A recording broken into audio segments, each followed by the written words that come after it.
Hey everyone, welcome to this week's HQ Challenge where we're going to talk about compliances, dynamic and static compliance on the ventilator. And this isn't really talking about the compliances so much as understanding the physics behind both of these compliances and the mathematical relationship between pressures and compliance.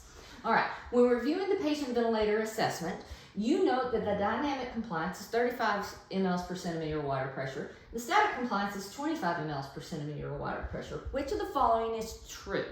Okay, we're looking for a true statement here. So let's get rid of what we know can't be the case. All right, a dead space disorder exists. That's not the right answer. Okay, dead space disorders have to do with exhaled CO2. It's more of a ventilation issue. Paco, pico, paco, okay? This has nothing to do with Paco, pico, paco. So it's not a dead space disorder.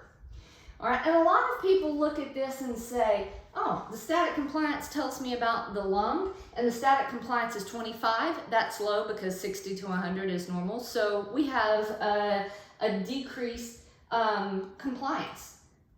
You really can't say that. They may say that there's a problem in the alveoli. You really can't say that, okay? This is erroneous data, and let me show you why. So when you calculate these compliance, you have to get an inspiratory, you have to do an inspiratory pause on a machine breath. And when you do that inspiratory pause, you're going to get both PIP and PLAT, peak inspiratory pressure and plateau pressure on the same exact machine breath. And here's what you have to understand. PIP must be higher than plateau because anytime flow's moving, it's going to generate more pressure. It's a law of physics.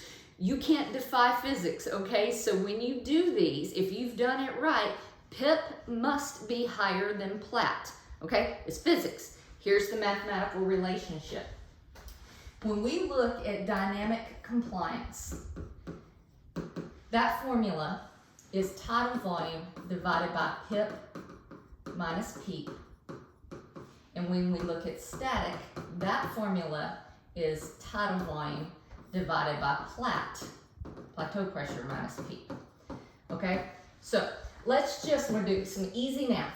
We're going to say tidal volume is 500 because we're catching that inspiratory pause on the same machine breath. And when we do easy math, okay, not a realistic scenario, just easy math. Our PIP is 50 and our PLAT is 10. And let's say we have 0 PIP. PIP must be higher than PLAT. It must be higher than PLAT. It is, right? All right, so mathematically, 500 divided by 50 is 10. 500 divided by 10 is 50. All right, now catch this. This is the mathematical relationship. PIP must be higher than PLAT. That's physics. So therefore, when you do the math for compliances, dynamic compliance must be lower than static compliance. And if not, the data is erroneous, okay?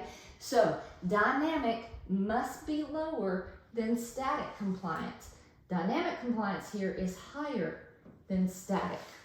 You can't make any decisions about this patient because your data is wrong, okay? So this is erroneous. You need to redo the PIP and PLATs. Don't make any clinical decisions. Hope this has helped. See you soon.